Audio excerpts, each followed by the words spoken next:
మాజీ ముఖ్యమంత్రి వైఎస్ఆర్సీపీ అధినేత వైఎస్ జగన్మోహన్ రెడ్డి కాసేపట్లో విజయవాడ వెళ్తున్నారు. సిఐ నాగరాజు వేధింపులు తాళలేక ఆత్మహత్యకు పాల్పడ్డ పేరుపోగు క్రాంతి కుమార్ కుటుంబాన్ని వైఎస్ జగన్ పరామర్శించనున్నారు. వారికి ధైర్యం చెప్పి అండగా ఉంటామని భరోసా కల్పిస్తారు.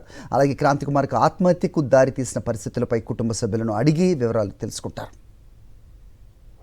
మే 21న విజయవాడలోని ఫకీర్గూడానికి చెందిన దళిత యువకుడు క్రాంతి కుమార్ ఆత్మహత్య చేసుకున్నాడు. తన చావుకు కారణం కృష్ణలంక సిఐ నాగరాజ్ అని, ఆయన వేధింపులు తాళలేకే చనిపోతున్నానంటూ సెల్ఫీ వీడియో తీసుకున్నాడు.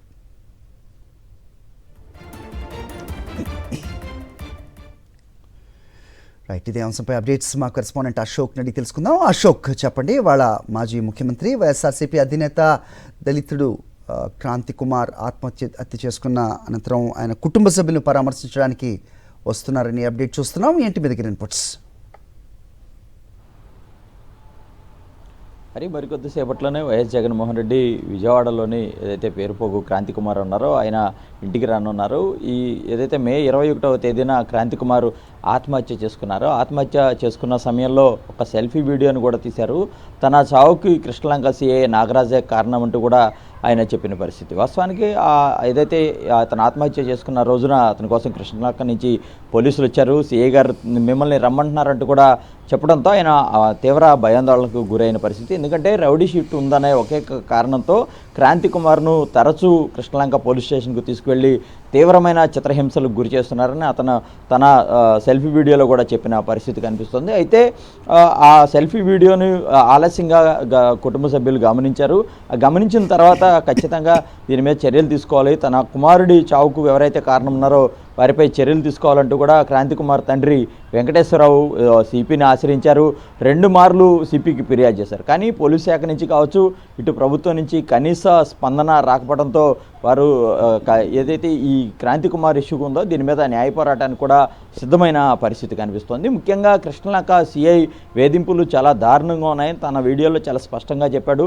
మరోవైపు క్రాంతి కుమార్ తండ్రి కూడా వెంకటేశ్వరరావు చెప్తున్నారు, రౌడీ షీట్లు అలాగే సస్పెక్టెడ్ షీట్లు ఉన్న వారిని తీసుకువెళ్ళి పోలీసులు తమ అవసరాలకు వాడుకుంటూ అనేక రకాలుగా వేధిస్తున్నారు. గడిచిన అతను చనిపోక ముందు 3-4 నెలల నుంచి కూడా ఇదే తరహాలో తీవ్రమైన వేధింపులు తమ కుమారుడికి పోలీసుల ద్వారా ఎదురైనాయి అనేది కూడా వారు చెప్తున్న పరిస్థితి కనిపిస్తుంది. అయితే క్రాంతి కుమార్ తండ్రి ఎవరైతే వెంకటేశ్వరరావు ఉన్నారో ఆయన ఎంఆర్పీఎస్ రాష్ట్ర అధ్యక్షుడిగా ఉన్నారు. దాదాపుగా 3-4 దశాబ్దాల నుంచి కూడా అనేక ఉద్యమాల్లో ఉన్న నేత. అయితే తన కుమారుడికే ఇంత దారుణమైన పరిస్థితి ఉంటే సామాన్యులకు ఇంకెలా ఉంటుంది? ఖచ్చితంగా దీని మీద ప్రభుత్వం స్పందించాలని ఆయన గడిచిన 40 రోజులుగా కూడా పోరాటం చేస్తున్నారు. కానీ అటు ప్రభుత్వం నుంచి కావచ్చు, లేదంటే ఇటు పోలీస్ శాఖ నుంచి ఎలాంటి స్పందన రావట్లేదు.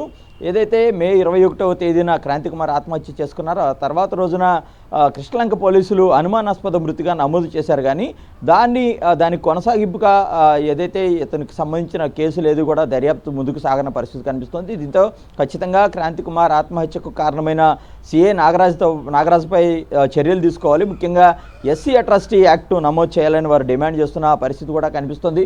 కానీ ఇటు ఏదైతే సాయికృష్ణ కేసులో ఇప్పటికే సిట్ ఏర్పాటు చేసిన సమయంలో ఖచ్చితంగా క్రాంతి కుమార్ కేసును కూడా సిట్కి జత చేయాలి, ఎస్సీ అట్రాసిటీ యాక్ట్ నమోదు చేయాలి, ఆ యాక్ట్ ప్రకారం ఏదైతే తమకు బెనిఫిట్స్ వస్తాయో వాటిని అందించాలి, ప్రభుత్వం చొరవ తీసుకోవాలని వారు డిమాండ్ చేస్తున్నారు. కానీ ఇంతవరకు కూడా ప్రభుత్వం నుంచి స్పందన రాలేదు. ఈ నేపథ్యంలో వైఎస్ జగన్మోహన్ రెడ్డి క్రాంతి కుమార్ కుటుంబాన్ని పరామర్శించనున్నారు. వారికి అండగా ఉండి ధైర్యం చెప్పడానికైతే ఈరోజు కొద్దిసేపట్లోనే ఇక్కడికి రానున్నారు. రైట్ అశోక్.